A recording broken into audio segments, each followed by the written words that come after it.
videos that I've been doing for the channel lately have been kind of pessimistic or critical or just sort of dour. And, I thought it might be interesting to try to find something kind of uplifting, inspiring to talk about.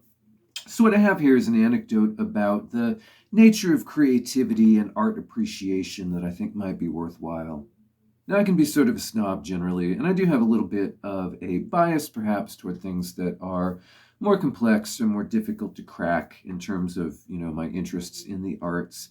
Or, just things that are targeted toward people who are willing to do a little bit of work to extract meaning or coherence from them. But, I do try to remind myself sometimes to be more open minded. And the best example I can think of has to do with these weird, gross little stuffed bugs that I keep on my wall, which are sometimes mistaken for dollar store knockoff minions, but they're not that. They're called larvae, and they're the stars of a cartoon of the same name. Now, I don't know if I've ever talked about it on the channel, but from late 2012 to late 2013, I lived in South Korea and taught at an English language immersion kindergarten there. And, the period after I first arrived was kind of hard on me. I was broke. I felt very isolated. It turned out I actually hated working with children and was very bad at it.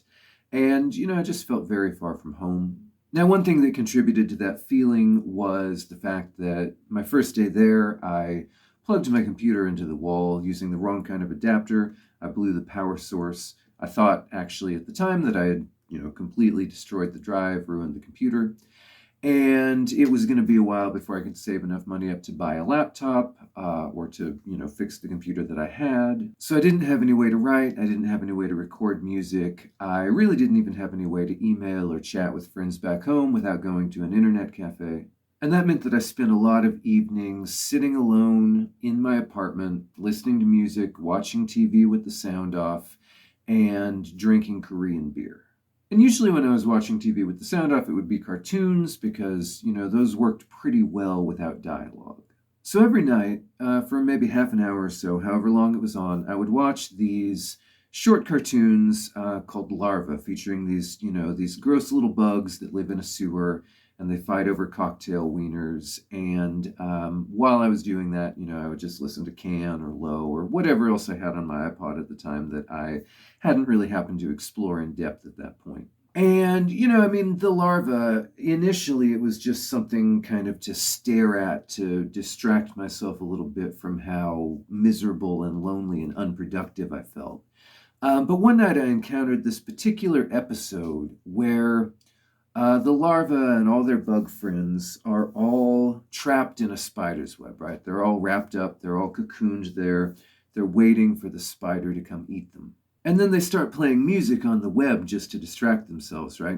Plucking the strings of the web like the strings of an instrument. Pretty soon they're having a great time, playing a fun little song. Then the spider comes along, it eats one of the cocooned bugs, and it goes away again, right? So, then there's four remaining bugs, and they play another song on the web. This time it's a little bit slower, a little bit sadder, a little bit simpler, because they're missing one player. And that cycle repeats, the bug gets eaten, and then the remaining bugs sing a song that's a little bit simpler, a little bit sadder, until there's just one bug left, right? And he plays this very sad requiem using his tongue like a violin bow on the string. And then the spider comes and eats him, and that's the cartoon. And all this takes place over the course of maybe 2 minutes or so, right? And I found myself really unexpectedly moved by this cartoon with its kind of regular, predictable downward slide through the inevitable death of its 5 cute main characters. And I thought, this is actually a really profound exploration of the nature of art, right? These bugs are waiting out the ends of their lives.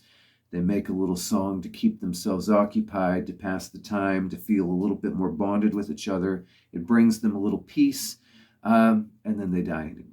So this brief little cartoon with its gross, ugly little characters and its kind of crappy computer animation style ends up making this fairly, I think, ambitious statement about the nature of art as a distraction of mortality and the value of doing something that brings you closer to the people around you, even if it doesn't ward off the inevitable. I actually think about this cartoon every time a famous musician passes away.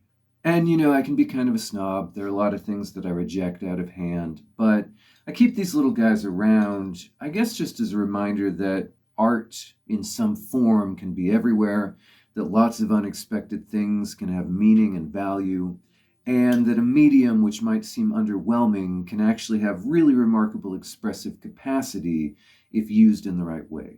Anyway, thanks for listening. If you want, feel free to check out Electric Brain Electric Shadow on Bandcamp or your favorite streaming service. It is the thing I'm currently doing to while away the hours while I wait for the inevitable spider. And the more people pay attention to it, the better a distraction it will provide from the inevitability of suffering and death. I hope you found the story inspiring and you have a great week.